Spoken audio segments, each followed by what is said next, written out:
Nous venons de décider un rendement annuel cognac de 8,64 hectolitres d'alcool pur par hectare. En 2023, c'était 10,5 et 2022, 14,73. Qu'est-ce qui explique cette décision? Les marchés mondiaux se sont transformés depuis le Covid. Après 2019, 2021 et 2022 ont été des années records. L'ampleur du phénomène n'était pas prévue et sa durée non plus. Nos expéditions ont connu une forte croissance, mais au milieu de l'année 2022, une baisse s'est amorcée.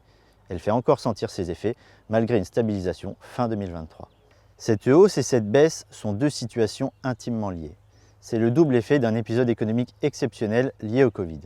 Changement de mode de consommation, complications logistiques et surstockage, confinement strict et long en Chine, inflation généralisée notamment sur notre premier marché, les USA. Les autres spiritueux ont connu des trajectoires similaires.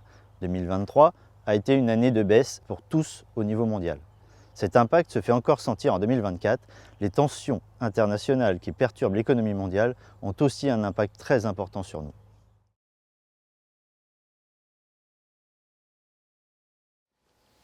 Le business plan est un outil de pilotage et d'aide à la décision qui se base sur des données économiques, internationales, reconnues. Mais il n'est pas capable de prévoir des périodes de surchauffe, des crises sanitaires ou économiques. Ces conclusions ont été proches d'une réalité pendant une longue période, mais elles ont été très chahutées, à la hausse comme à la baisse, durant ces dernières années. Nous exportons à 98% nos cognacs. Nous sommes donc très sensibles aux situations internationales. C'était le cas avec le Covid, la guerre en Ukraine, le ralentissement des États-Unis, l'enquête anti-dumping en Chine, pour ne citer que des exemples récents. Dans l'intérêt commun de la filière, nous devons continuer à améliorer encore et encore notre compréhension des cycles du cognac, à la hausse comme à la baisse. Mais nous devons rester humbles. Nos hypothèses, comme celles de tous les économistes du monde, peuvent ne pas se réaliser.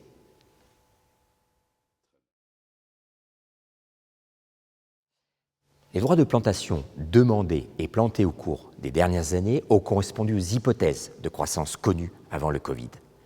2022 a été la deuxième meilleure année du cognac. Cette année-là, le contingent de droits de plantation à demander a été décidé au printemps, comme chaque année. Et les expéditions de cognac ont commencé à baisser à l'automne. Nous constatons aujourd'hui que c'était le début d'une tendance qui s'est poursuivie. À l'époque, nous ne le savions pas, et peu d'économistes avaient perçu ce retournement. Nous travaillons aujourd'hui avec les pouvoirs publics pour lisser dans le temps la plantation des droits demandés à ce moment-là, pour qu'ils ne pénalisent pas la région. Dans la même logique, en 2023, notre demande a porté sur un 100 hectares minimaliste.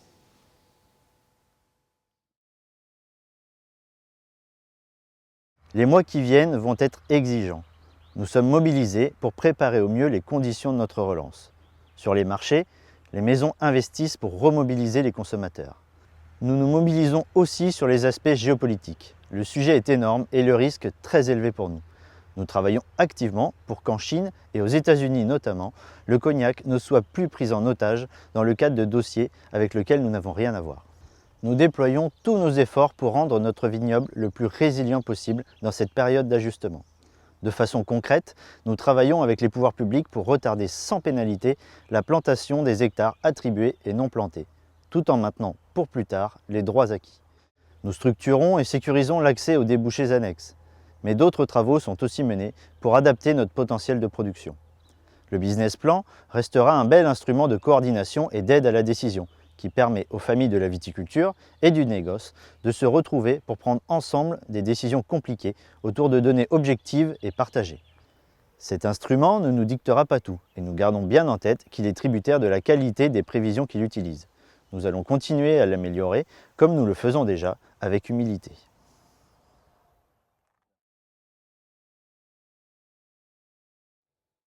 Oui, nous croyons fortement à l'avenir du cognac.